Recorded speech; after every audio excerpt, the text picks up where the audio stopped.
Réussir sa vie, selon Martin Luther King Jr., c'est avoir de la dignité relationnelle, professionnelle comme spirituelle. Quel que soit ce que vous entreprendrez, faites-le dans la dignité, dans la crainte de Dieu, dans le respect de l'univers, dans le respect du prochain. Soyez audacieux, soyez fous dans vos visions. Seul un audacieux peut se lever quand tout le monde reste assis parce qu'il n'y a plus d'horizon.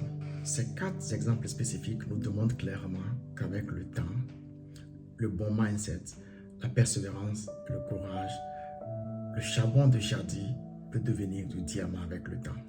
Nelson Mandela a fait presque 3 décennies de prison pour avoir revendiqué et défendu les droits des siens parce qu'il avait des causes nobles qui lui tenaient à cœur, comme bannir l'inégalité qui existait entre les fils d'une même nation. Il quitta de la prison à la présidence. S'il n'avait pensé qu'à lui, il aurait pu vivre tranquillement comme un jeune avocat avec sa femme, ses enfants, au bord d'une plage dans une villa. Mais il avait des idées plus grandes, plus nobles. Je rends hommage aussi ici à un président panafricain, à Laurent Gbagbo, qui a osé affronter, voir mieux, dire non aux anciens colons. Qu'est-ce qu'on n'a pas vu?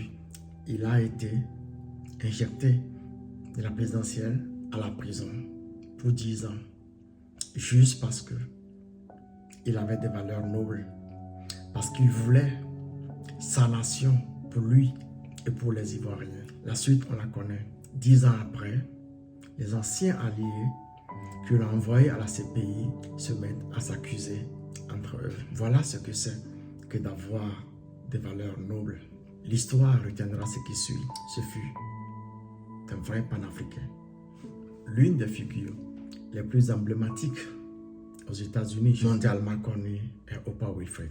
Une dame qui a eu une enfance difficile, mais qui aujourd'hui est assise de façon très confortable, une reconnaissance à des valeurs qui lui sont uniques.